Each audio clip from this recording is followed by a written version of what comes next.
All right, here we go. Godfrey, welcome back. Yes, always a pleasure. What's up, everybody? You know how it's going down. It's good. Oh, yeah. Got to check out my hair. Yep, always tight. Diamond cuts, boy. Diamond cuts. 8th Avenue between 39th and 40th. Go upstairs and get your shit. What's up? Shout out to Yusuf at Diamond Cuts. Diamond Cuts, man. Yusuf. Yeah, my man Yusuf from Diamond Cuts. You just go up there. Everybody's dope. Mike, Fire, Fee, all them cats. Low. You guys go up there. Check them out. All right, so let's go ahead and get into it. Yes. Let's start with the top news right now. Oof. Antonio Brown. I look like him. You just need the blonde mustache. Yeah, the blonde, whatever that is. It's so funny because I was at the Football Hall of Fame last year and people thought I was Antonio Brown. And they were like, is it Antonio Brown? I go, why the fuck would I be at the Football Hall of Fame and not at practice if I was Antonio Brown? You know what I'm saying? So they always compare me to Antonio Brown. But you know what's so funny is I notice it's always the wide receivers who always give the teams a problem. It's always the wide receivers. When Odell Beckham was, his character, and I'm a Odell Beckham fan. Odell Beckham, T.O., right? Dez Bryant, right? Ocho Cinco, right? It's always the wide receivers for some reason that, they're out of character. Listen. Receivers talk a lot of shit because they're the pretty boys. They're the guys with the speed. I get that. But when you are starting to fuck the morale up of the team, this is a team sport. And that's real shit. There's 22 motherfuckers. It's a team sport, man. And a lot of times, it's very detrimental. I think, especially as a running back and a wide receiver, it is very, very, you want to behoove yourself. It behooves you to shut the fuck up because someone can football is a game of revenge, and you can fuck somebody up. Because a quarterback can be like, you know what, I'm tired of this motherfucker. I'm gonna send him to the middle, all right? And we're gonna stretch his ass out. You could literally, your own teammates could fucking punish you for that shit. I remember when I was playing football, I remember if you thought you was the shit, like when we was at practice, and the defense, if you made the defense run too much, they'd be like this. All right, man, we're gonna knock you the fuck out. You better slow down. You know what I mean? You know what I mean? So like T.O., all those guys, they fuck up the morale of the team. You know what I'm saying? They fuck up the morale of the team when they do this kind of shit. And listen, Antonio Brown is dope. Like, he's fantastic. Odell Beckham, fantastic. All these cats are some of the most talented, and I'm fans of all of them. But when it comes to this business, they literally will say, you know what? Fuck you. I don't want to fuck. Look at remember Shannon Sharpe? What Shannon Sharpe said? Listen, Skip, I'm going to tell you something, Skip. I would not play with him. I wouldn't even care, Skip. If I don't even want to play with him. I think that what he's doing is unprofessional, Skip. I wouldn't even want to be on the same field with him, Skip. That's real talk, Skip. Skip, I don't want to play with him. I'm telling Skip, he goes, so you're saying, you know how Skip talks. So what are you saying, Shannon? You wouldn't play with him? I'm telling you, first time I'll leave the field, man. I don't want Skip. I just think that you need to come to practice. He didn't show up at a walkthrough. He did some Allen Iverson shit, almost. You know what I mean? He didn't come to a walkthrough. Yo, you gotta be with the team. That shit turns the team off, man. Because everybody on the team is talented. Everybody on the team is talented. There's some cats on these teams that played wide receiver, did all different types of positions. You know what I mean? A lot of these athletes, they're multi-sport guys. I mean, look at Deion Sanders. Deion Sanders was a shit talking, but the fucker showed up to practice, didn't he? Showed up to practice, and motherfuckers still can't probably run as fast as Deion Sanders to this day. He ran a 4-1 in the 40-yard dash. But he played two sports. Bo Jackson played two sports, but they showed up to practice. You feel me? So you got to go to practice. Guess who went to practice? Michael Jordan went to practice. Are you better than Michael Jordan? Fuck no, you're not. You'll probably never reach that. Guess who practiced extra? Michael Jordan, Kobe Bryant. Are you better than them? Fuck no, you're not. And these cats played, and listen, football, your lifespan is not as long because you take a lot of punishment, Basketball, you're in it for longer. But guess who else went to practice? Walter Payton went to practice. Walter Payton had one injury in 13 years. Go Bears, baby. You know what I'm saying? But who are you? Like, I'm a fan of you, but look at Des Bryant. Where does what team is Des Bryant playing for? I don't know. He was, remember, on the Cowboys, talking shit, crying, complaining, bitching, and fucking up the morale of the team, man. This is football. They move as one. There's different parts, but they move as one. And when you're not moving as one in a team, you know, they will let you go. These motherfuckers don't play. They will let your ass go. You know what I mean? You think you the shit, but a wide receiver does not make a team. You are part of one of the branches. But motherfucker, your lifespan is not that long. You could fucking get taken out with one hit. Antonio Brown was kind of doing what he was doing. Right. With the Raiders. Right. And then he went on social media. Well, first of all, he got into it with the GM and allegedly called him a cracker. I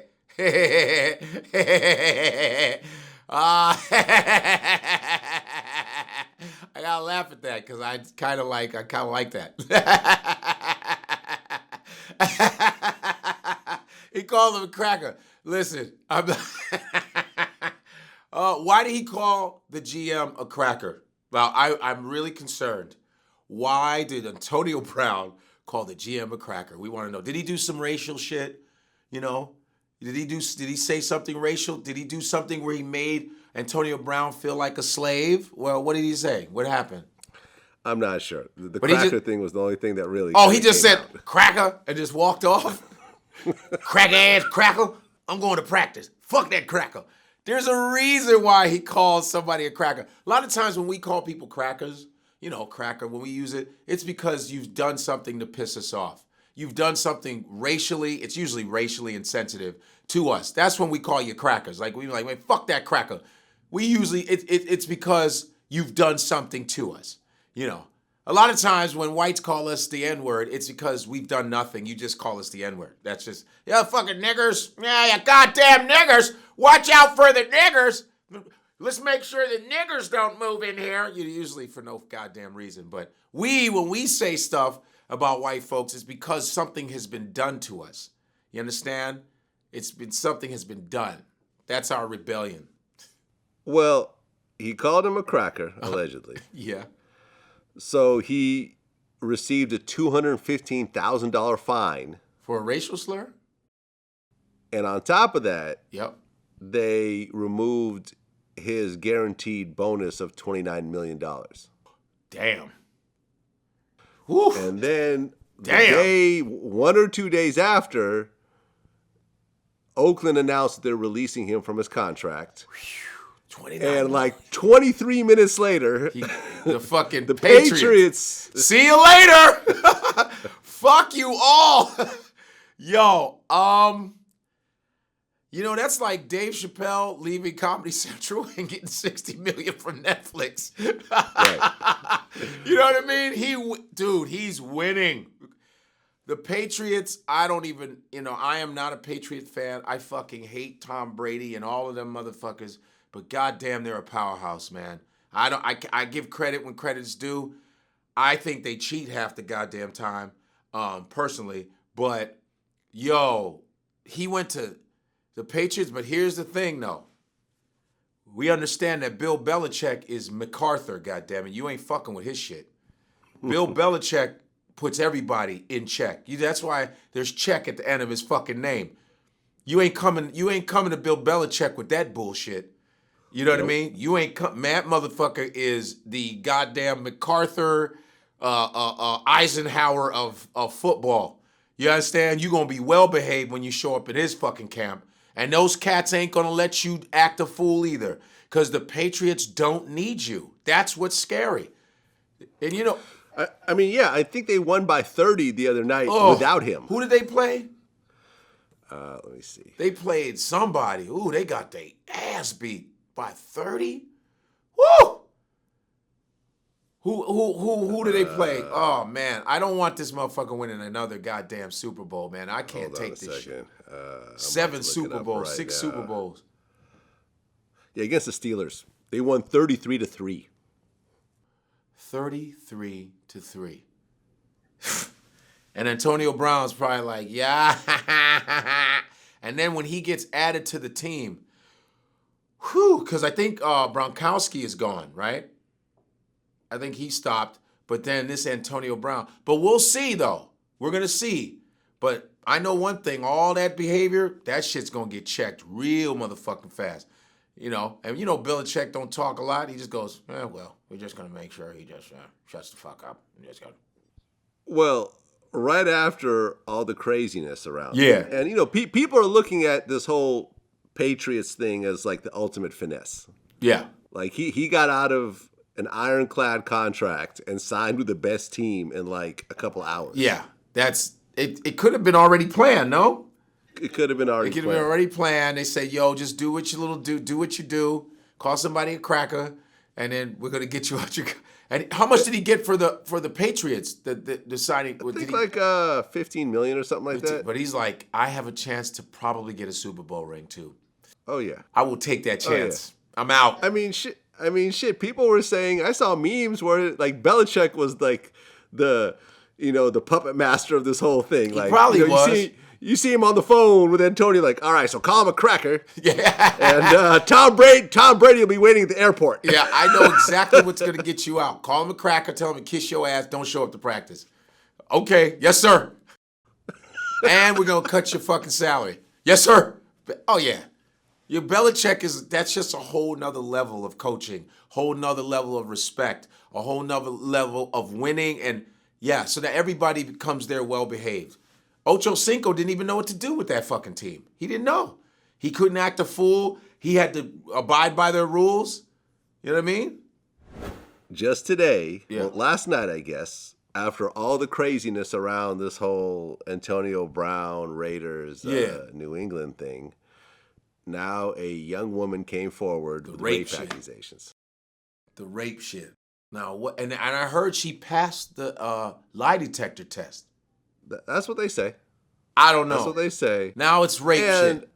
I guess like the some emails or text messages from Antonio to this girl have been made public. Brittany Taylor, who's a gymnast, very very attractive young lady. Brittany, by the way, not the bundle of Brittany.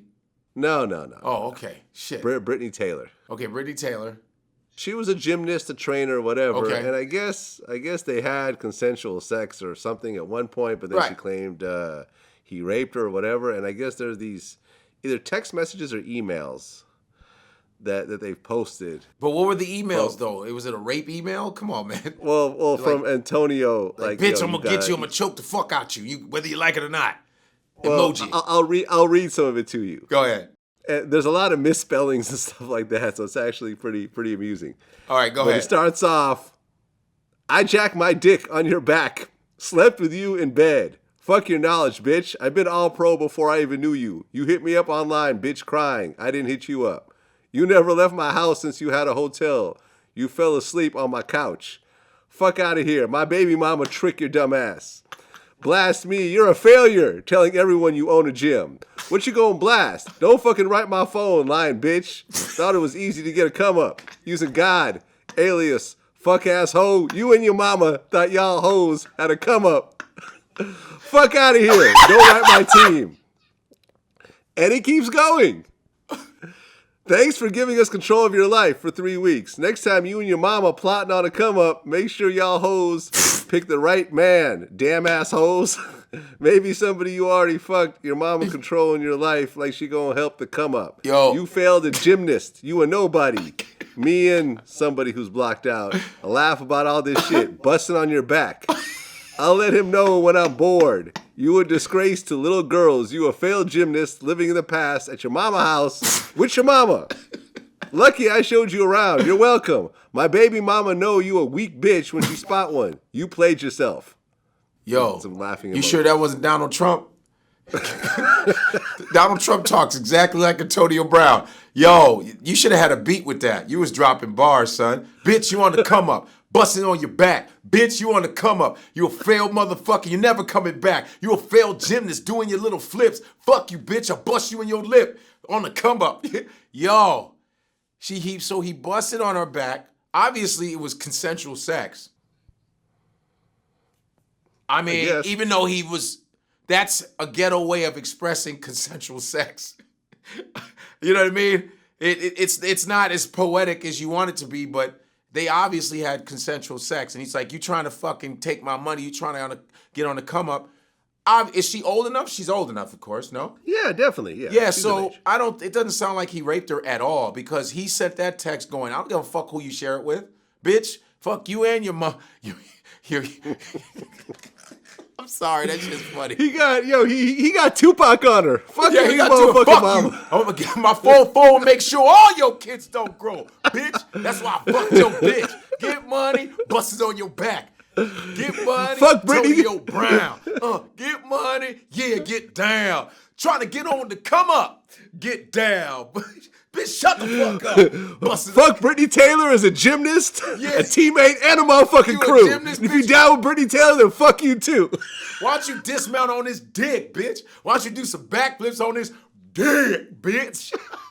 Yeah, dismount on this. Yo, you know what? You can't even score a perfect 10 because I put my dick in your mouth. 0.0, ho. He's like, you're a failed gymnast. It's like he probably don't even give a fuck about gymnastics. Who cares about gymnastics? I mean, honestly. It would have been good if he named a bunch of shit. Yo, balance beam shit is whack. Your motherfucking horizontal bar ain't shit. Your floor exercise ain't shit, bitch. You ain't shit. I seen you. Can't even land your shit tight. Yeah, but I don't think he raped her. I just think he fucked her and she's mad and he just said, fuck out of here. Fuck. When you say fuck out of here, you like on some truth shit. Fuck out of here with that shit. Fuck out of here? I use fuck out of here. Yo, fuck out of here. You know you on some truth, dude, bitch. You can share that shit with anybody you want. He sent that shit and then she goes, I'm gonna say he raped me. And she waited for him to get that shit. He got the contract, boom, now I'm gonna try and fuck him. I'm gonna try and ruin him. And a lot of women are doing that shit. Not, like I said, I don't know what happened, if it's true or not, but that did not sound like he raped her. That sounded like he fucked her and then disrespected her after that. That's what that shit sounds like. And, if he really did rape her, why is there no criminal report? Exactly. He didn't rape her. Man, he didn't rape that girl. I mean, I don't think he did, just from the way it sounds. And I want girls like that. Well, you never know, baby, he raped her. But some of you broads be fucking ruining dudes and lying too. So let's not get it fucking twisted. You know what I mean? Antonio Brown is a flashy, fucking shit-talking athlete, which I love. I love that, but I don't like it when they fuck the morale of the team up. That is what bothers me. Because T.O., he was on the Eagles, frustrating Donovan McNabb. He was frustrating the Cowboys, frustrating everybody. San Francisco. They was like, and I'm a T.O. fan. But he was like, the team was getting bothered by that shit. Listen, football is mainly black dudes, man. Flashy brothers that have a lot of talent that are going to talk that shit, but they don't fuck up the morale of the team. Look at a guy like Ray Lewis. Ray Lewis was always about the team. He talked that shit, but he was always about the team being in order.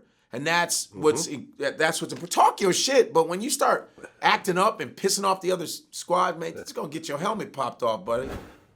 I remember when you were here, I don't know, within the past year or so, I asked you to name your Mount Rushmore of comedy. Yes.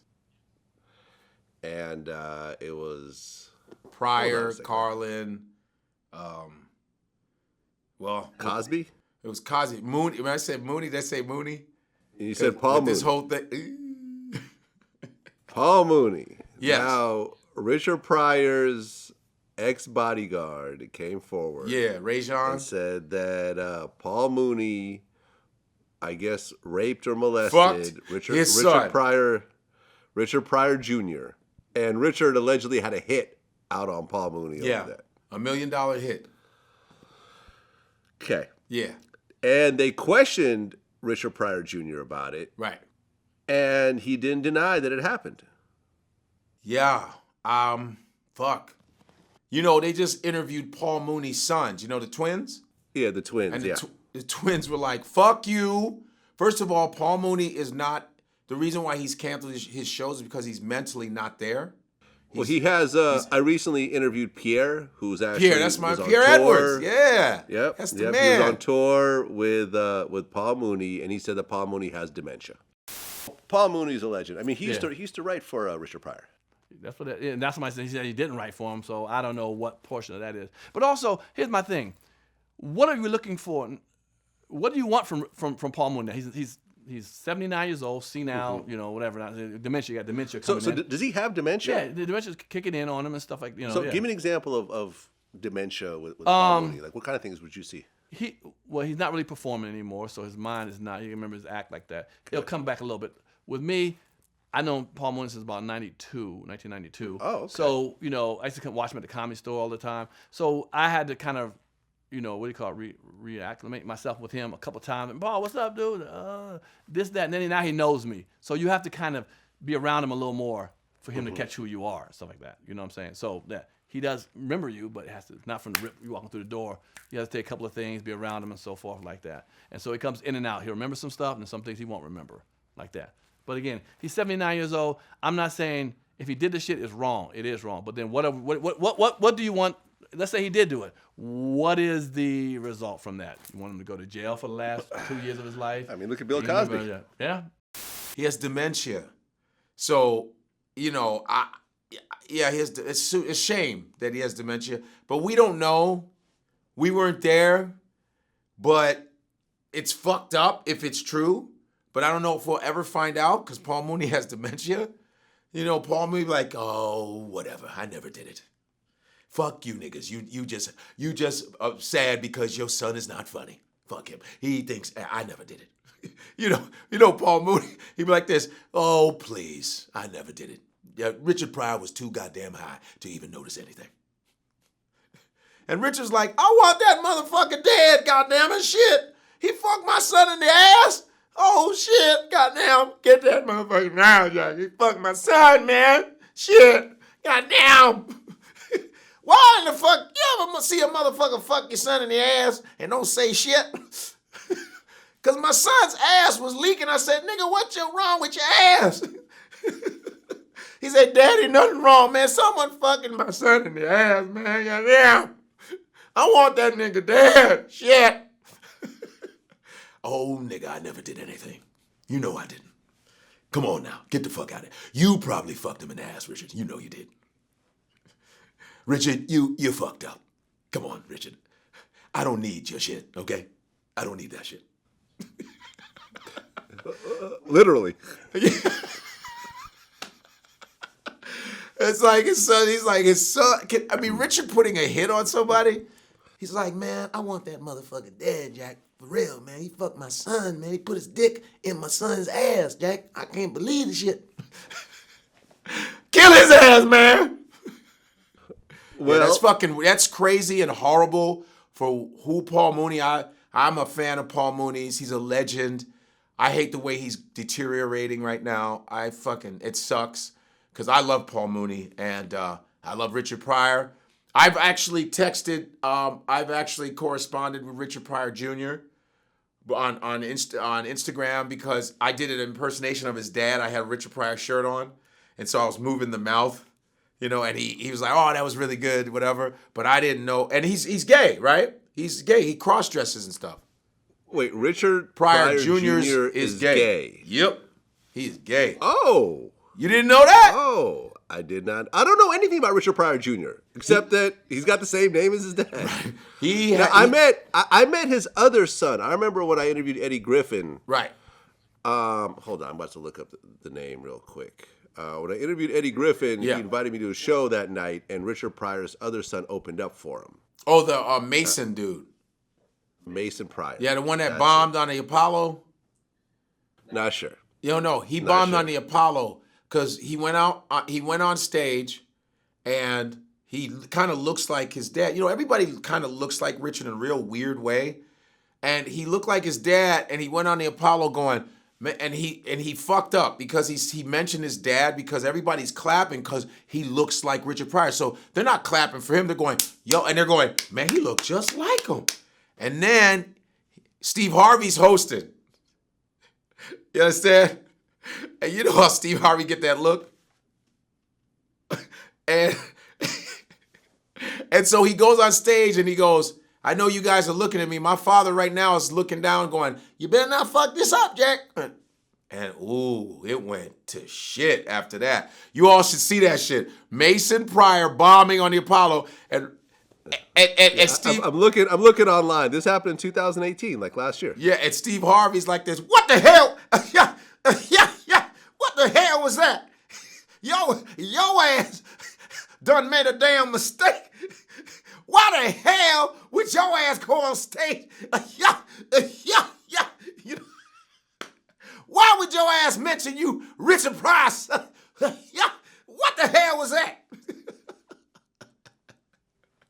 Okay, well, back to Richard Pryor Jr. Yes. So Richard Pryor Jr. is gay. Richard Pryor Jr. is gay, yes. Is gay. I did not know that. Yes. Okay. And then there was always the rumors about Paul Mooney being gay. Right. And I remember, was it me and Pierre that were talking about this? Like when there was the Richard Pryor roast, I guess Pryor called Mooney Miss Thang. Got Miss Thang over there. And Paul Mooney just laughed and took it. Yeah, because if you look at old Paul Mooney videos when he was young, there's a little feminine. He has feminine ways, like kind of, back then you didn't really say anything, but I don't know. I don't know Paul Mooney's sexual life. I know he has kids and everything, but so what? You can be gay and have kids, but I don't know. Maybe his doors swung both ways. And then when he talked, he'd be like, oh, I don't give a damn. Who cares? Come on now. Oh, nigga, I like saying nigga till my teeth gets white. He does this little shit. Whatever. Oh, who cares? Okay, I don't give a shit. You never know. I don't know. I met Paul Mooney maybe one time, but his sons were like, fuck you, Rajon. Is it Rajon, the security guard? It's the security dude. I think it's Ray. Something like that, yeah. Yeah, they were like, fuck you. You don't know what the fuck you talking about. And plus Paul Mooney canceled his shows. He doesn't know what the fuck is going on right now, so you can't really talk to Paul Mooney right now. So, who knows? That's a mystery to us. It's a surprise. Everybody's coming out. Yeah. I mean, me and Paul Mooney were actually emailing each other. Oh, okay. He had agreed. Yeah, he had agreed to do an interview. He actually loved my interviews with Lunel. Okay. And he was like, hey, I love your Lunel interviews. Like, because I reached out to him and he responded back like, I don't know, weeks later. Yeah. Like, I love your Lunel interviews. They're perfection. I want to do something in Atlanta. And you whatever. never got But then all this happened. Oh, damn. Yeah. Okay. Imagine a Vlad TV Paul Mooney interview. God. I thought you already had interviewed him, but no. Nah. Because I never even met him. He's interviewed with a lot of different people on like really smaller levels of interviews. He's interviewed a lot, and his interviews are great. Regardless of Paul Mooney's sexuality, raping an underage boy, there's nothing cool about that. There's nothing cool about it. I'm wondering, because a lot of times, it's not ubiquitous, but a lot of times when you look at gay men, like I remember I interviewed, the Antoine Dotson, the hide your wife, hide your kids, that guy. And he said he was raped by a man like early on, and he felt that influenced him to be gay, and then later on he decided to put that aside and become straight. My point of view, I don't believe, I can't say that being gay, you're born that way, because you're not. That was a choice for me and I may have been born into it, but I was not born gay. And meaning that I had already had sisters around me. So growing up with a whole bunch of females, that already triggered like, oh yeah, he's finna have some of these women ways, some of these girl ways, which I did. And even today, I'm still got feminine ways, you know what I'm saying? But I still handle mine as a man. So to that question, no, you're not born that way. That's just a choice to celebrate sexuality. you know. But you see a lot of, you know, a lot of gay men talk about having that level of molestation early on in their childhood, and that potentially triggers it. Now, that doesn't happen every time. I'm not going to say that's why people are gay. No, well, gay comes. People are born gay too naturally. That's just what they are. That's their sexual orientation. Some people, it could be. They could be introduced to that lifestyle through molestation. Is all I'm saying. But I believe that they're naturally gay. I don't think they're. I mean, no, because I remember talking with Shaq. And he was like this, man, there's no such thing, man. You think people ain't, he's like, you can't be a gay baby. There's no such thing. You can't be like a gay baby. I mean, you can't tell a baby's gay by the cry, right? Wah. I think Cedric does a joke like that. Wah. Well, it's funny you should say that. Uh-huh. Because we recently did an article about this. They had the biggest study ever done. It was 100 times bigger than any other study previously. Right. Where the outcome of the study was there's no such thing as a gay gene. No such thing. No such thing. That you cannot say when they looked at whatever, thousands and thousands of gay people, thousands of straight people, they genetically could not find a connection between their DNA and their genes with their sexual preference. So there's no gay gene. So how? There's no gay. So gene. how do you get introduced? There's also they couldn't find anything where, you know how I said, oh, you know, well, some gay men were molested. They also did not find a connection with that. They also did not say, well, every time someone's molested, they're likely to become gay. Nope. Not that either. What they're saying, what the outcome of this study was, and it was literally 100 times bigger than any other study, was that sexuality is complex. There is no formula for it. There's a lot that goes into it. You can't just say, well, a person's born gay, or if this happens, the person ends up being gay, or if you're raised by a single mother, you'll probably be gay. Like, none of that. Some people turn out gay, some people turn out straight, and it kind of some people like both. Some people are bisexual, and it kind of infers that it's somewhat of a choice as opposed to something that you're just born with and you have no control. Maybe you're predisposed, as in, I think it's maybe a predisposition. Maybe you start off blank, predisposition, and then you know how personalities are basically how you react to stimuli. What affects you. So I think it's you're predisposed, but whatever is put in front of you, that is how you start to orientate yourself. Maybe that's how it goes. You go like this. You see some pussy. You see a pussy. You be like, yes, I want that. You know. And some people say, there's a dick. Yes, I want that. And some people go, pussy. I don't like pussy. Dick. I don't like dick. You know. I think maybe that's what it is. You know. It's like maybe it's like food. You know, there's certain things you like to eat, certain things you don't like to eat. I don't know. That shit is weird. I thought people were born gay. I thought it was just natural. You and I have had sex with many women over the years, right? Look at he's like, me and you have fucked a lot of bitches, right? Right. Let's just put it out there. We tore some shit up. Okay, you're right. I could. Not knowing the details of it all, I can guarantee you that you have had some bad pussy along the way. Yeah, I've had some bad. This is when you know pussy bad, when you can smell it and the jeans aren't off yet. God, oh man, this girl was like, I was like, what the fuck? What the fuck is that smell? Man, it was her coochie, brah. Woo! And the jeans were not off yet. And I was like, I'm getting sleepy and I gotta go to bed. So, you need to get you a cab. Her pussy was smelling up the fucking room. Yeah, you've had bad pussy, right? I've had bad pussy. Oof. Man. Not only bad smelling pussy, but bad feeling pussy. Well, but bad feeling pussy. But you know, guys, we're creepy. We're gonna work it out. Even if it stinks, you're gonna be like, hot. Well. Here's my point, right? Let's just say your first 10 sexual experiences were all just bad with women. It was just like you consistently got bad pussy over and over again.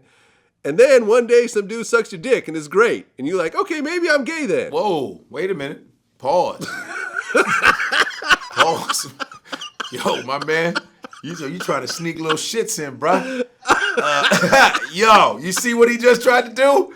Fuck was that? He's like, there's a dude sucks your dick and he puts your balls in your mouth and everything's fine. I'm like, whoa. We're going to pause on that, bruh. Fuck that. Did it happen to you? No, it did not happen. Okay, I thought I'm 100% you were trying to be slick. But what I'm saying is but what I'm saying is, let's just say you keep having sex with women over and over again, and it just sucks each time, and you start thinking, well, maybe I'm just not into women, so maybe I'll try a guy and see what happens, and then Maybe you'll try a guy. You think that's how it goes like this, man? I have never been going, man, I'm fucking all these bitches, man. I need dick. Never. I'm heterosexual. That's what I am. I'm heterosexual, right. And I have. But you've actually had good sexual experiences. Yeah, but because I love women. I love titties and ass, whatever the fuck. Even if it's bad, I know something's gonna be good. Here's the thing: I have gay friends in the comedy business, good-looking dudes, and I'll tell them, so have you ever fucked some girls? They'll go, man, I fucked girls, but I just was like, I wasn't really. Something, I don't know, it was something that it wasn't me. I didn't really dig it then when I got with dudes. But then I'm like, but this is what's really fucked up. Ladies, they get offered so much pussy, gay dudes. They get offered so much pussy. They go, girls are always trying to fuck me. I go, so you gotta be gay to get these girls to give you some pussy, huh? Ain't this a bitch? But you can't just be heterosexual. So you know what? I'm gonna start acting gay, pretend so I can fuck more pussy. So when girls come up to me and say, you wanna fuck? I go, oh my God, it's so gross. Ew, what is that? He's like, just try it. Okay. You know, and I'll be like, okay, I have to try it a couple more times and bring some of your friends. I'll see. Oh my God, vagina's so bad. For example, I interviewed D. Ray Davis. D, that's my man. And his first sexual experience, and he described it, was with these two horrible-looking 30-year-olds when he was like 12 or something. Damn. I've had older women who thought I wasn't being parented correctly, slightly try to take advantage of me, and not slightly, have taken advantage of Well, me. you lost your virginity to two 30-year-olds? Yeah. At the same time? Yeah, two ugly, horrible-looking women. And you were? What was I? You were how old? 11. 11. Going to 12. I had no hair on me. Right. I remember not having, and it was disgusting. And to this day, it's difficult for women to get me to go down. You know, he was molested. Yeah, he was That's molested molestation, by, right? Yeah. Yeah. 100%. He was molested by these two ugly, Oof. grown women. And that's the molestation part, was the ugly. Cause they were ugly. He didn't say, man, he wouldn't have said, man, I had some bad bitches I fucked. He would have said, I fucked some beautiful. He's like, I was molested by ugly bitches. That's why he said he was black, because it was ugly. And D. Ray don't have ugly women. Right. Ever. He has like, yeah, he's got some bad ones. Oh, all the time. All the time. But, I mean, think about that. Your first sexual experience is horrible. Right. If now D-Ray's straight, but I'm saying if D-Ray ended up gay after that, you'd be like, okay, maybe I kind of get it. Like, okay, this was such a bad heterosexual experience that it makes you sort of, you know, not want to mess with women because that's what you remember. It's like a bad date. That's like me going on a girl with a bad date, man. I hated that date. Let me go suck some dick. Nah, man. You know what I'm saying? Fuck no. I don't, because my first experience sexually was kind of weird because the girl was bleeding and shit. I didn't know about that hymen shit yet, and I just saw blood. I was like, what the fuck is wrong with your shit? You know, she was bleeding, and then we found it was hymen shit. I was like, it was weird. You know what I mean? It was like, what the fuck? Blood and you know, all I saw was blood, and she was like, I was like, it looked like a murder scene, but we're both alive.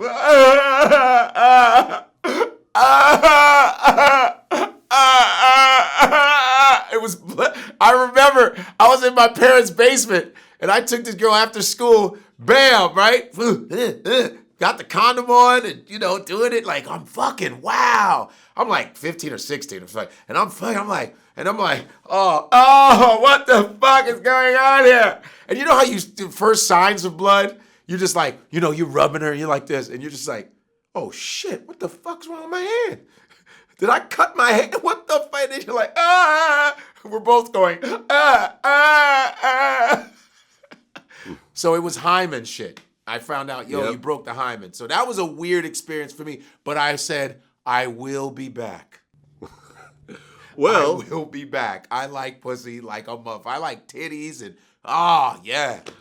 Dude, I like pussy so much that I have a challenge to one of my friends. Her name's Damo. She's a funny ass comedian, Damo. I said I'm going to challenge her in a pussy eating contest. I want to challenge a lesbian in a pussy eating contest because I believe men can eat pussy better than women. I believe that shit. I believe it. Damo, my friend Damo, I'm telling you, I'm challenging you. Motherfucker, watch. Your man Malik Yoba. Yeah. And I'm going to tell you something about Malik Yoba, one of the coolest dudes on the planet. I know him. He is a friend of mine. I've hung out with him and his kids. He's New York undercover, man. And now people are using that. New York undercover for real. I didn't even think about that. And Malik Yoba is a fantastic actor. He's a fucking awesome dude. We have the same manager, okay? Yes, we have the same manager. And him coming out, hey, man, listen, I don't give a fuck what you like, what you do. I'll still treat you the same way. You know what I mean?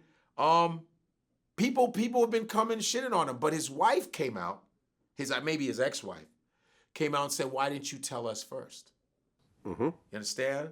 So I don't know what his move was, but somebody told me, oh, I think he came out because someone was gonna blab his shit out already. Well, there was a transsexual prostitute who claims that he paid her to have sex when she was underage.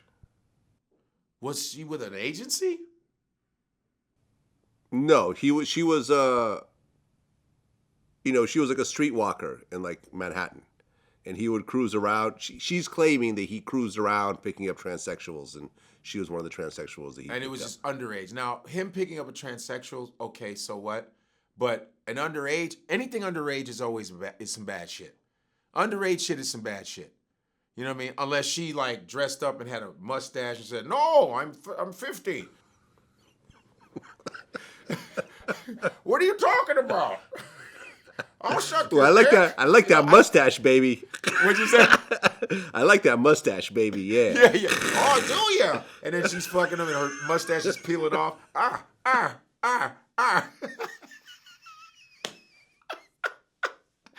don't know, but like whatever his choice is, whatever anybody likes sexually, that's their fucking business, man. So there's men, these businessmen, that old dudes I had friends that were dominatrixes and they would beat up these old men, these white men. They want stuff stuck in their asses and smacked up, and they're married, the whole nine.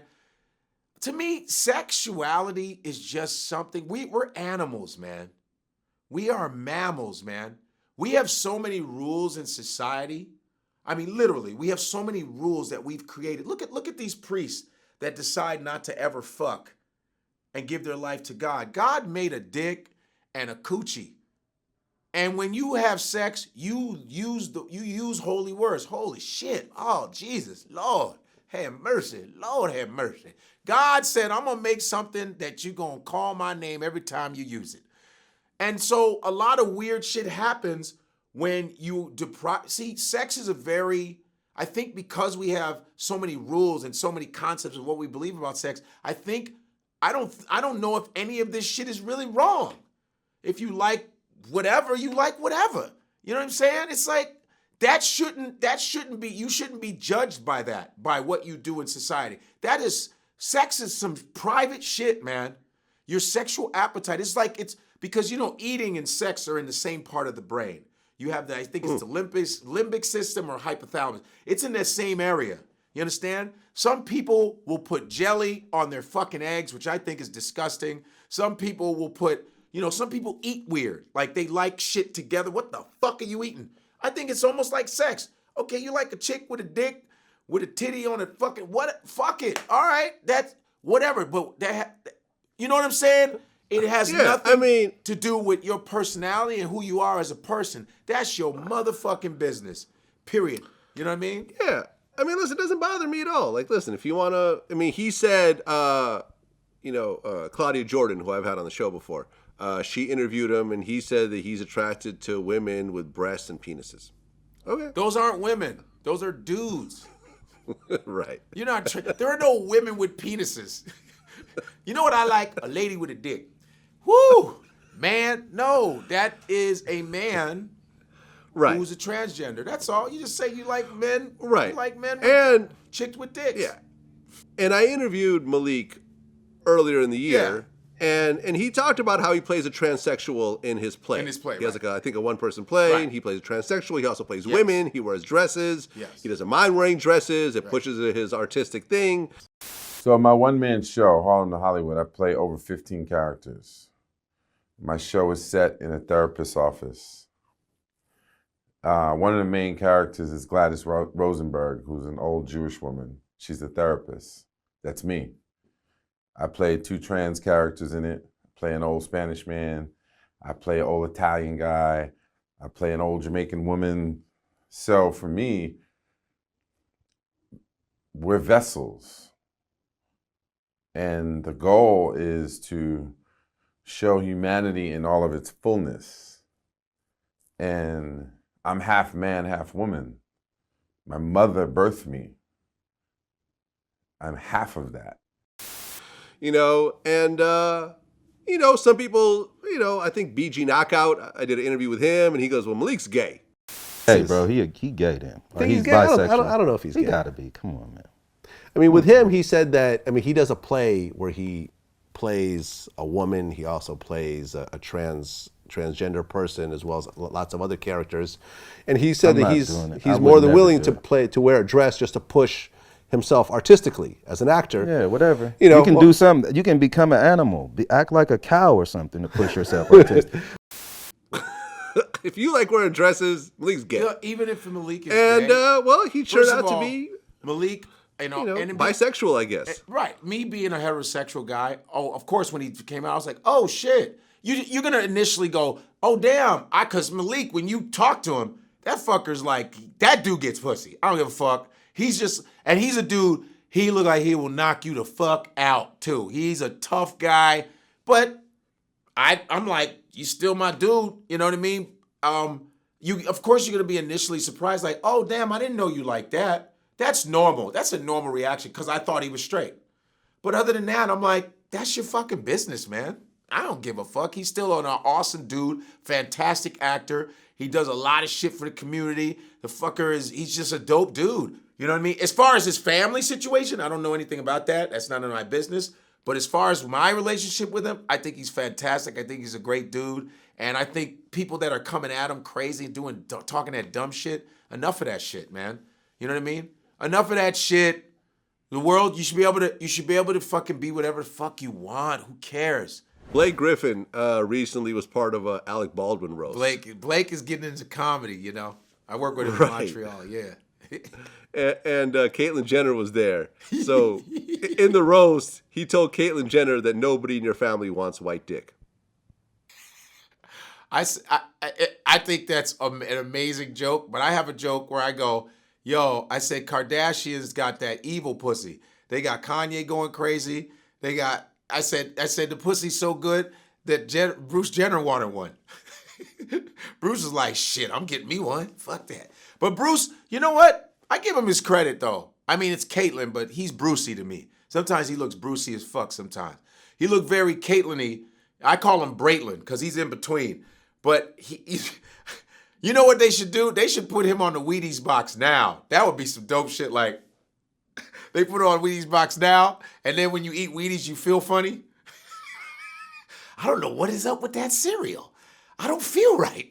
But I think that's cool of him to go on the roast, because once you're on the roast, it's open season. So it's not like he can complain. I think that, to me, is a step up in him being able to laugh at that shit. Because you know why? That's an acceptance of LGBTQ. We should accept everybody and be able to joke on each other. Like, who gives a fuck? Joke on each other, yo. Like, yeah, joke. Like there's the comedian Flame. There's a comedian Flame. Tiffany Haddish had the She Ready series, which I'm giving a shout out to Tiffany Haddish for actually looking out for some other comedians, because a lot of these comics don't do a fucking thing for comics. They don't do shit. I'm actually looking up Flame Monroe. Flame Monroe, who's from Chicago, who I knew coming up. And back in the 90s, you see this transgender comedian. And Flame, by the way. Oh, Flame is a transgender. Yes. Ah. And I knew Flame in Chicago. And Flame kind of surprised me back in the day, because I was like, wow, she's transgender. She's on stage. She's telling jokes. But she didn't take no shit from anybody, though. She was very, very bold. She came out way before a lot of motherfuckers did. She was on stage telling jokes in Chicago, tough as fucking nails. And I'm really happy for Flame the fact that Tiffany literally, that's what I love. That's why Tiffany Haddish is my homegirl. She took the time to produce and give other people a chance, like Ada Rodriguez and all. And you know what I mean? And I think it's Shantae Wayans, I think, is on there and all. I think that was great for Tiffany, great for Flame, especially in this time. I'm gonna say right now, Chappelle has the stand-up of the year. You goddamn right. And this was his best stand-up special since Killing Me Softly. Yeah, I totally agree. Yeah. Not a huge fan of the first couple Netflix stand-ups that he did. I thought they were totally okay. Agree. But this right here, Sticks and Stones, he killed it. Sticks and Stones is like, Sticks and Stones is just such a prolific special. It is his best work, I think. He literally Picasso'd that shit. He Picasso'd Leonardo da Vinci type shit, And what we have to understand, and I've known Chappelle since '96. Chappelle is a master of this goddamn craft, man. Chappelle is a master. He's been doing this shit 30-some years. He's been doing comedy since he was 14. Chappelle is a master. He's a fucking Jedi, bro. Like, he's 10th degree black belt in this shit. Real talk. Like, and here's another thing about Chappelle. I see him a couple times a year. I'm around the motherfucker. He works on his shit all the time. He's always on stage. He never misses a chance to get on stage. He'll pop up in LA. He'll pop up in New York. He'll pop up in Dayton in his own. He's always on stage working his craft. I think, to me, he's put Netflix on a whole nother level. And to me, the fact that he's a real comic, because there's a lot of bumblefuck comics that don't have enough time or experience that are getting specials, that to me, I mean, I think Netflix has given a lot of people who aren't ready for specials, and it's nice to see the real motherfuckers do well. I'm not surprised at the level that Chappelle took it to. I'm glad that he kind of went, because he got backlash for his last special. I'm kind of glad he went against the grain and go, all right, I'm going to fuck with you now. Some of his bits are so brilliant. The LGBT, that shit was brilliant to me. I like the way he explained it. He's not coming from a fucked up place. He's just trying to express the art form the way it's supposed to be expressed. Comedy is one of those art forms. We walk the line. It's the last bastion of free speech, and a lot of these motherfuckers are trying to stop us. And now I just heard some Asian dude who's a gay dude is trying to bash Dave Chappelle. Like, on his net. But I go, you can't fuck with Dave Chappelle, dog. That's real talk. You know what I mean? It's like these mediocre comics, because they ride on this, Chappelle offended me. I guess because Chappelle said it's like me being a Chinese guy. I feel Chinese all my life.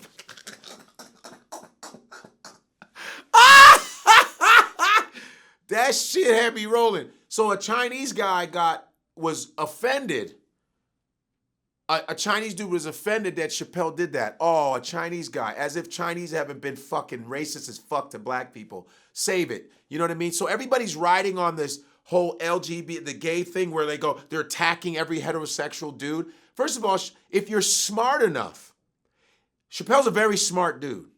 He's very smart. His family comes from educators, PhDs, and his sister's smart. You got to understand that. Chappelle ain't from a dumb family. He's a well-read man, a very, very intelligent man. So a lot of times people don't understand subtext. Sometimes they look at the surface of the joke, but don't understand the message that is being told. And and this Chinese dude, I don't know his name, but he's like, I guess he kind of he's going after Chappelle, which is sort of like going after like Mike Tyson and you're in the fucking Golden Gloves. You understand? You know what I mean? Because Chappelle is not out to make fun. He's out to explain. He's trying to explain society through his comedy. You understand? He's trying to give you an explanation of how he feels. It should be from your perspective. Comedy is from your fucking perspective and how you see life. I'm not trying to see life through a gay man's eyes because I'm not gay, man. I can't see my life through a white man's eyes because I'm not white. I'm seeing it from me, motherfucker, and I'm a comedian. We're comedians. I'm not gonna sing you a song. I'm not gonna write poetry. I'm not gonna paint. I'm not doing none of that shit. I'm not gonna do a dance recital. I'm telling jokes. And for you to get mad at somebody for joking about something, that's a little ironic, motherfucker. I'm a comedian. So go ahead. Well, in that special, he said that he didn't believe the Michael Jackson accusers. I don't either. I don't believe none of that shit. Listen, Michael Jackson, first of all, is a fucking icon. I will fight motherfuckers for Michael Jackson. Michael Jackson gave us pride. He gave us pride in our blackness, gave us pride that we can look good and be cool and be worldwide. Michael Jackson is a fucking icon. And I believe they took Michael Jackson down because he had too much power. Plain and simple, he owned a lot of shit, and Michael was a guy that affected the world because every continent knew who Michael Jackson was. Michael could say, fuck this person, and everyone will agree. Yeah, Mike, too much power for one man. I don't believe none of that shit. Well, I just interviewed Dallas Austin, who produced Michael Jackson. Right, He's the one that produced They Don't Care About Us and, the song with Biggie and I think some other songs as well. Yeah. And in the interview, Michael was he was saying like some conversations he was having with Michael, and Michael was telling him that Russia was actually hiding him at one point. He was hiding out in Russia, and Russia was like keeping him in like a secret place because everyone was like trying to get at him or whatever else.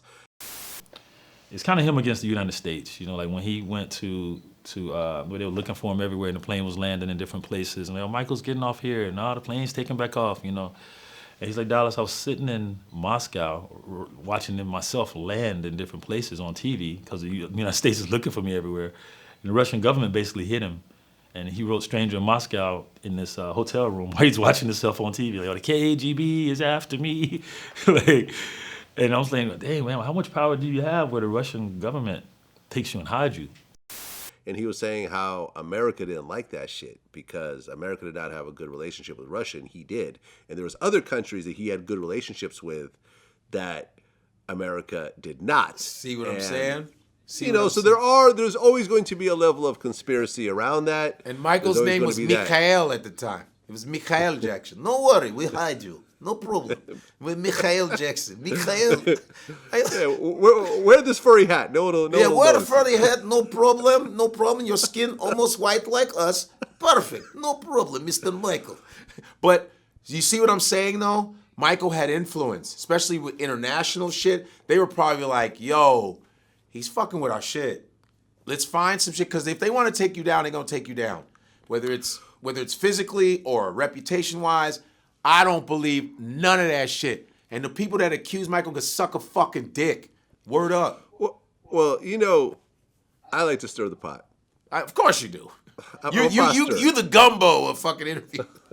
I'm the gumbo man. Yeah. Right? Lord Jamar was just on recently. I said, hey, Lord Jamar, I was just thinking about, your first single, Brand New, being Slow Down. Yeah. And when Grand Poobah said a real gold winner, just like Bruce Jenner, do you guys change that lyric when you perform? He goes, actually, yes, we do. I asked you whether Poobah changed his line when doing shows. And you said, Yes, he does. He says a real gold winner like Caitlyn Jenner. But for the record, and this is my man, I love Poobah. I don't really like when he says that, though. You know what I mean? So you will hear at the shows, there will be he'll say Caitlyn, and I'll still say Bruce Jenner. That's a little dope. stir or whatever else. So, I sit around and I think about songs and stuff under, with a 2019 lens. So I did a post yesterday, right? And I put up a picture of Michael Jackson's single, PYT, Yes. Pretty Young Thing. I said, does this song have a whole new meaning after watching Leaving Neverland? Pete White. Oh, man. Come on. This ended up being the biggest tweet I've ever done in the history of my account. I'm looking at it right now. Yeah. There are almost 600 comments. Mostly from Michael Jackson supporters who are telling me to burn in hell. And it actually got to the point where Michael Jackson's nephew, Taj Jackson, actually responded. Oh, shit. Because you get all these responses like, yo, no, Michael Jackson just didn't know how to say no to people. That's why those families and kids got close to him, and all this stuff or whatever else, and and I said, oh, it seems like I hit a nerve with this one. And then Taj Jackson responded. He said, no, you hit a nerve because of your proud ignorance. Let's start going through the titles and lyrics. Some other famous rock and roll stars. I'll start. Well, she was just 17, if you know what I mean. That's true. First of all, any song that hints at pedophilia, period, I'm not cool with. Not to say that I don't think PYT really does that. I just wanted to see. Pretty young thing. I was thinking about it, just a young girl, not some underage girl, like a girl that's 20 years old. Or boy. What? or boy. Pretty young thing. No, he's talking about a chick. Because he had, on that album, there's Lady in My Life, Pretty Young Thing. He's talking about girls, man. Fuck out of here with that. Well, like I said, I was stirring the pot. I just want to see what happens. So, Right. so he's like, so Taj Jackson responded, and that created a whole big uproar because, everyone follows, everyone with Michael Jackson in their profile pic is like hitting me and attacking me. It's actually pretty funny. It's actually pretty funny. I get a kick out of this. But look, here's the reality. And people are like, we know for a fact Michael Jackson didn't do anything. We're 100% sure. Listen, the reality is that nobody's 100% sure except for Michael. Of course. And the boys that were in that room with him alone. Right. Those are the only people that are 100% sure. And since the two young men who did the documentary, Safe Chuck and the other guy, Wade Robson, are they telling the truth? Are they not telling the truth? Ultimately, when all these people die, no one will really know. It's true. You know what I mean? Like, for example, I can tell you that R. Kelly is a pedophile because I've seen the tape. Right. That is clearly an underage girl in that tape. Right. Okay, yes, she didn't show up to the trial and she claimed it wasn't her, and R. Kelly, sent her her family on a cruise or whatever else. But I remember when that tape was all circulating through the hood. Right. I saw it and I'm like, oh shit. That's an underage girl, and that's definitely R. Kelly. Let me get rid of this fucking tape. Like, I'm cool. I never want to see this again. Right. Like, So I know R. Kelly's a pedophile. I'm sure of this. There are no tapes of Michael Jackson and young boys, so honestly, there is footage of Michael Jackson with children playing with them in the swimming pool, letting him get on the rides. He's just being a kid. There's footage of... Yeah, look.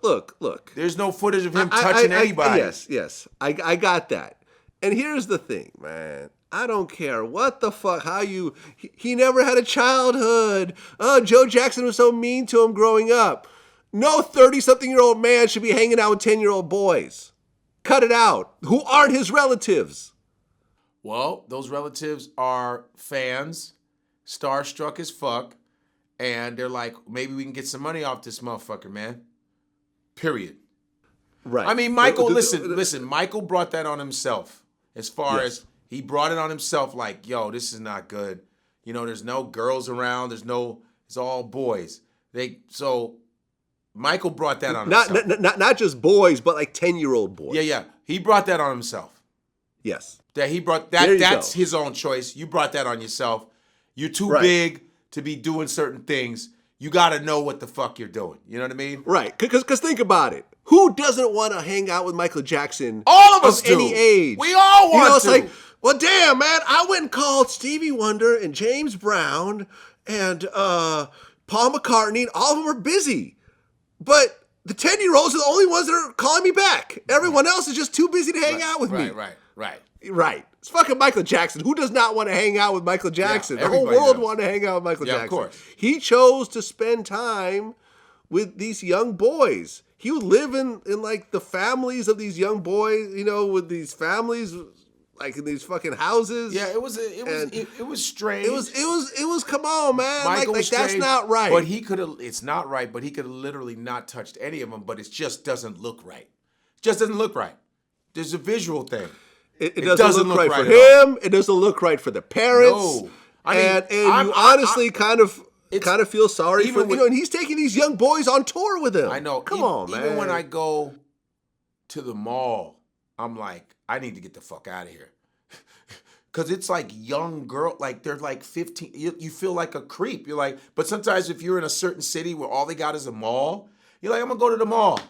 You're like, look at how young these motherfuckers are. You're like, ugh, you know what I mean? Right. And someone pointed out in the comments, they said, you know, look, there's a lot of strange behavior out there that's accepted. Now think about, you know, some man dressing up as Santa Claus and having kids sit on his lap. That's true. Yeah. And I'm like, okay, all right. That is a bit strange. They need to stop the Santa Claus lap shit. Right. But if Santa Claus then wanted to take all the boys to sit on his lap home and spend the night with them in his private room, no one would be cool with Santa Claus doing that. But I think Santa Claus... But with Michael Jackson, no. He was a special soul. He was, you know, he didn't get to live out his childhood, so now that's the only people he relates to. Like, cut it out. Cut that shit out. You should not have been hanging out with those young boys. And now this is the repercussion of all that shit over and over again. It's the repercussions. He brought that on himself by hanging it. It wasn't a good look, but I really believe it was a takedown of Michael Jackson because he had a lot of power. I don't give a fuck. They wanted to take all that shit. He bought all this. He owned this. He owned that. They're like, all we need to do, he's hanging around these boys. This was going to take him down. Fuck up his legacy. So. Yep. Yeah, man. So listen, like I said, I don't know if he did it. Shimon. I don't know if he did it. I don't know if he's not. He didn't do it. At the end of the day, there's no video footage of it. There's no audio of it. You know, Harvey Weinstein, there's audio that came out of him trying to rape that one woman. And he's still not in jail. Well, but he has a whole bunch of court cases and stuff like that. He still may go to jail. Okay, hopefully. You know, and there is I think at least one documentary coming out about him. So we don't know, man. We don't know. Maybe it happened. Maybe it didn't happen. I'm not going to sit there and say I'm 100% sure. Or like maybe it's another conspiracy to take down a powerful black man. Fuck what you heard.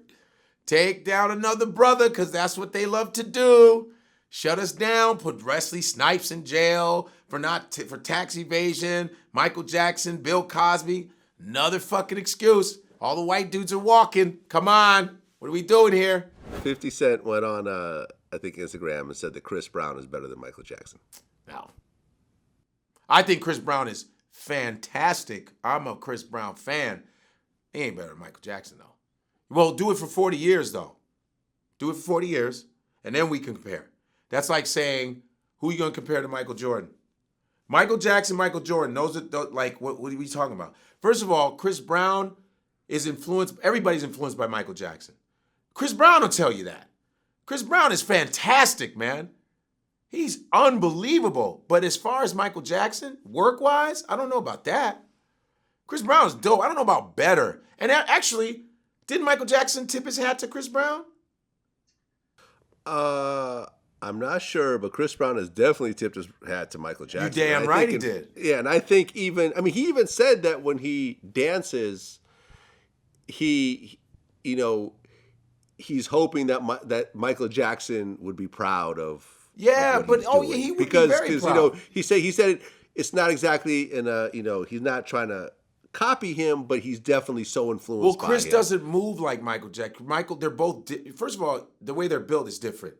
Michael was very, very streamlined. Everything was very precise and you ain't gonna outwork Michael. Michael was hard worker, man.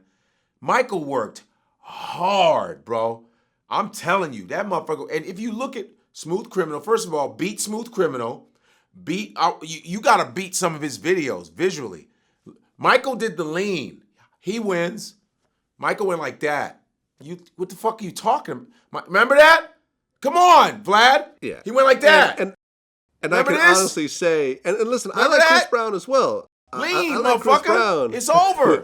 Nobody Right, thought of that because- shit. Michael said, I win. Fuck up. Annie, are you okay? You've been hit by. He fucking won. And you know, my friend He told won. me, he was like, yo, man, Michael got strong ankles. I go, what the fuck is wrong with you, dude? Strong ankles. Motherfucker, that was a boot they had, you know? Yeah, it was a special But shoe. the that dude, hooked your I had ankle an up. argument with the dude say, man, nah, the dude ankles mad strong, son. I'm like, what the fuck are you talking about? Well, it wasn't just him. It was like two other guys too. Yeah, there was a couple of them, but that was the cold. Yeah. I mean, I'm talking about choreography-wise. We didn't know what they were about to do. He just went with his hat and said, I said, come on, man, that's the coldest shit ever. Chris Brown is in a class by himself, influenced by Michael Jackson. To compare Michael to Chris Brown doesn't make sense because Michael, it would have been like 60 years old this year, 60 years old. It's like when Michael Jordan said, you can't compare me, even though I think Michael's the greatest, but he never played Dr. J. He didn't play these other cats. You know what I mean? So that's just silly. Well, 50 Cent said, he posted a clip of Chris Brown coming on stage and doing all these backflips, and he was like, well, Michael Jackson never did something like this. And I think like Lord Jamar was like, well, I mean, you could say that Chris Brown is more athletic than Michael right? Jackson. But he ain't choreography and Right. and streamline. Yeah. No. I mean, come on, people still do the moonwalk. Can he do the moonwalk as well as Michael? No. No. Michael looked like he's sliding on oil, boy. That motherfucker. I'm like, God damn. Like, Michael's ankles were like he didn't have bones in his ankles, please. Right. And Why and is he there could why really is there play- even a compare? Why even compare? Maybe 50 just starts. 50 like to fuck with people. 50 likes to fuck with people, so I don't believe it though. It's not. It's a ludicrous comparison. Right. And at the end of the day, I can't think of any Chris Brown song that has stood the test of time Thank you. compared to any song off of Thriller or off the First Wall. of all, he needs to make a Halloween song. If you can't make Thriller, you need a Halloween song, Chris Brown. You can't fuck with Michael. You can't. Michael's albums, his song. Stop. It's like it's timeless shit. It's just there's little kids right now they're dancing like Michael Jackson. Stop. It doesn't. Yeah. It's just something to start start people talking. Then next minute you're gonna say John Legend's better than Stevie Wonder. Let's cut it out. Let's cut it out. Yeah, I think, what's his name? Dallas Austin. He said, we're talking about Michael Jackson. He goes, yeah, you got these little kids that are doing Michael Jackson moves That's and, right. and idolizing him. And it's like, how do you even know about this? Like, how does this But that's how translate deep Michael's the gonna be test like of that time? forever. Yeah. A friend of mine is in Denmark, and his son dresses like Michael every day. He's like 4 or 5 years old, and he plays the music, and he's dancing like him. They send me pictures, and you're kind of saying, well, how do they even know? It's not like he grew up and lived through this. I can understand that part, but how do these new kids and this new energy knows and feel the same energy from this guy, and he's not even here? Like, Michael Jackson had floods with socks showing, and we all wanted to look like that. He dressed crazy than a motherfucker, and we were like, this is the coldest shit. He put bandages on his fingers, remember? He would put white tape on his fingers, and we wanted to do that. Michael did his hair. Michael dressed crazy. A fucking glove. No, fuck, we were like, this dude is amazing. That's like, you know what I mean? That's like saying somebody is better than Prince. Like saying, like, you know what I mean? Like, you can't, this is a different level of talent. Prince, nobody could fuck with Prince. Like, he's in his own, nobody could fuck with Prince. That's like, except for Michael Jackson. but I'm saying everybody in their own lane. Prince, Michael Jackson, yeah. But Prince and Michael were even different. They were just two different. They're both great. Prince played all kinds of shit, but Michael was like musically inclined and sick with it. I had a friend who auditioned for a Michael Jackson video. All right? Auditioned for a Michael Jackson video. His name is Triflin. He's from Chicago. He's a dancer. I remember him coming back from a Michael Jackson audition. And I said, yo, we were in LA. I said, where are you coming back from? He said, I'm coming back from a Michael Jackson audition. I go, did you get it? Nah, it was down to like 5 or 6 of us. I didn't get it. But let me tell you, it was the greatest shit I ever experienced because Michael was so cold that when he auditioned dancers, he would have them do their routine and Michael would just sit there and copy exactly what you did. He was that good. He was that skilled. I interviewed Kevin Federline. Oh, okay. Who actually danced for Michael Jackson. What did he say about Mike? You end up dancing background for Michael Jackson. Michael Jackson. Who, there's been a lot of great dancers over the years, like Fred Astaire and other dudes like that. Michael's definitely considered one of the greats, if not the greatest. Oh yeah, dancing. By far, I think he's by far the greatest performer. Period. Like, not just dance. It's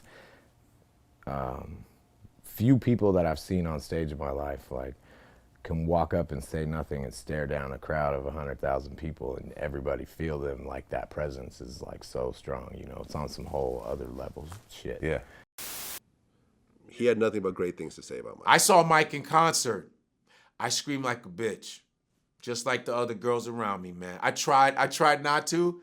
That motherfucker came out the ground, and I said, ah! Yep. Same shit. Michael's the coldest, like, stop. It's like, just shut the fuck up. Like, Michael's cold. I bought a Thriller album recently. I just bought one. I don't even have a record player, but I had to buy it. It was at Urban Outfitters 20. I bought it because I wanted, it's like having Jordans and you don't wear it. It's an art piece. Think about it. Michael Jackson is laying on the ground in a white suit.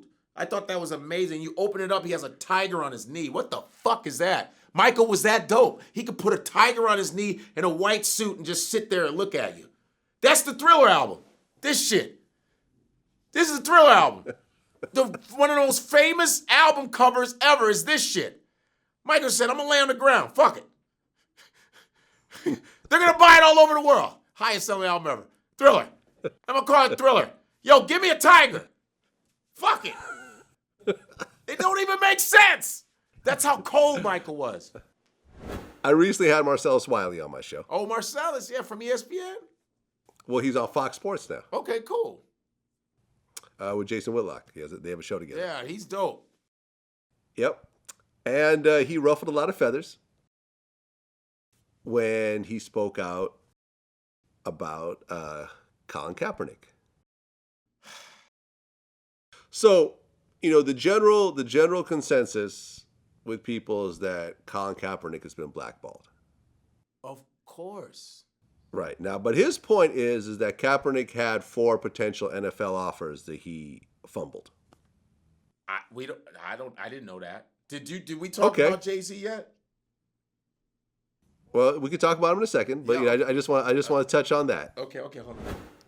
Marcellus Wiley was talking about all the various potential deals that Kaepernick had that he ended up messing up. Okay. So, for example, he was talking to the Miami Dolphins. Okay. And then he decided to wear a Castro shirt. Did he really do that? Yes, he really did that.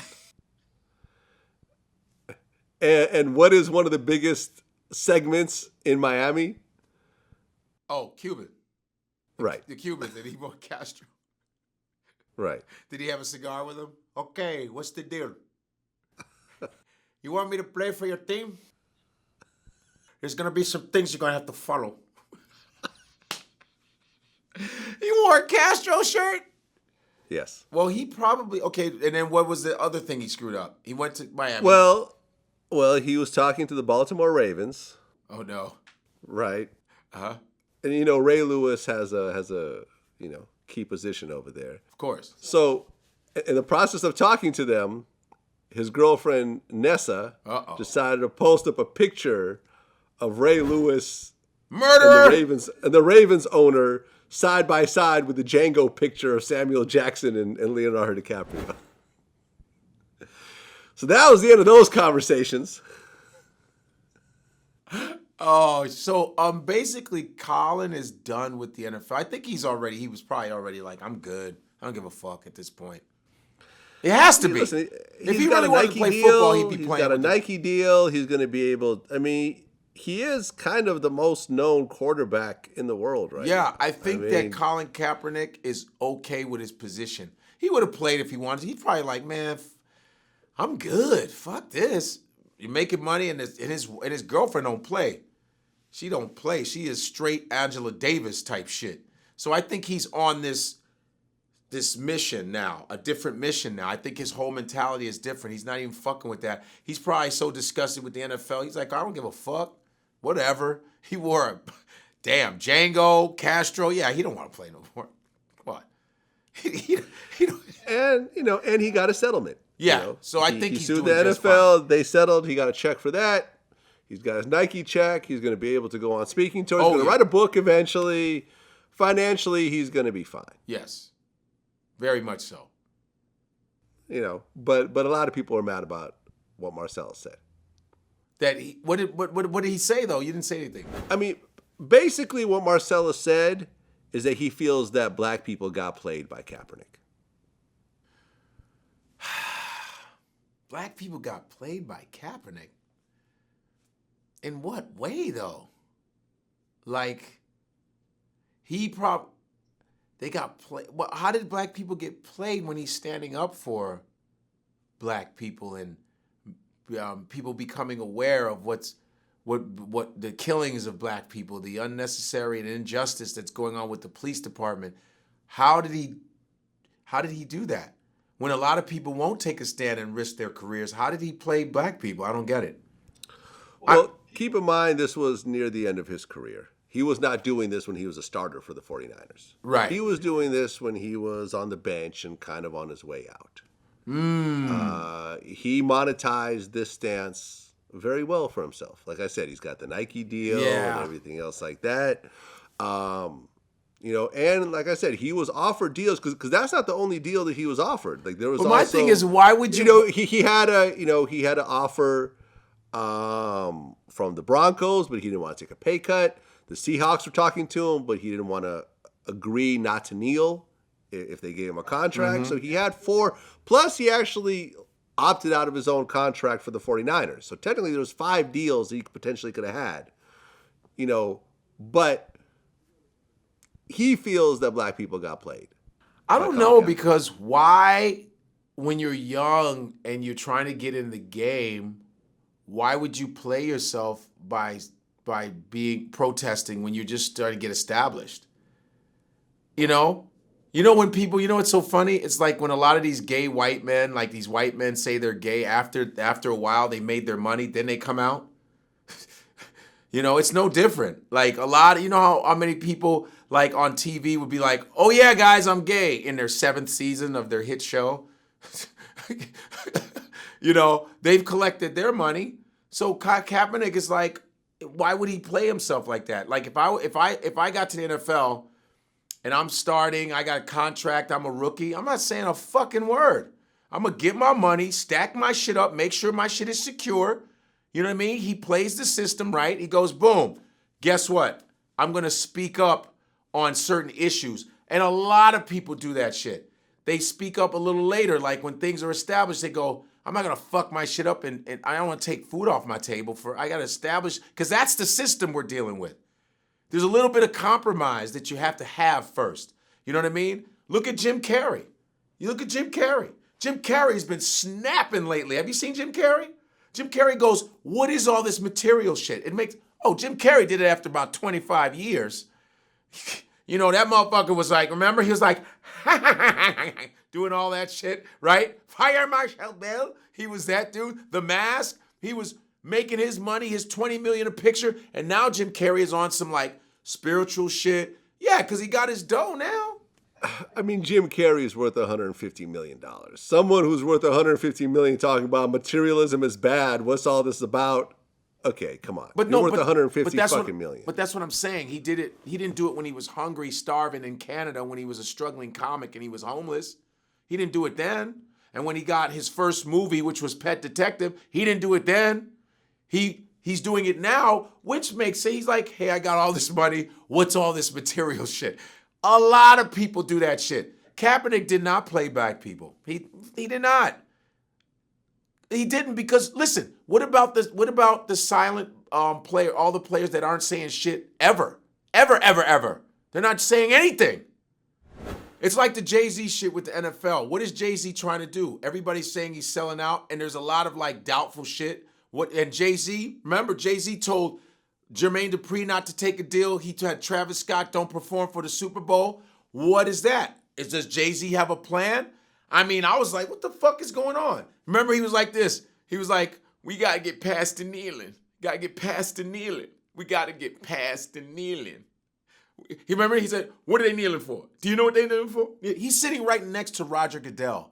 So my thing is, I think they lost so much money on the Super Bowl, the past couple Super Bowls, because a lot of black artists were like, I'm not performing for that shit. They had Gladys Knight performing for the goddamn Super Bowl. Motherfucker, she was on the midnight train to Georgia, goddamn. Everyone's like, who the fuck? These millennials like, who the fuck is Gladys Knight? Do they even make names like Gladys anymore? You understand what I'm saying?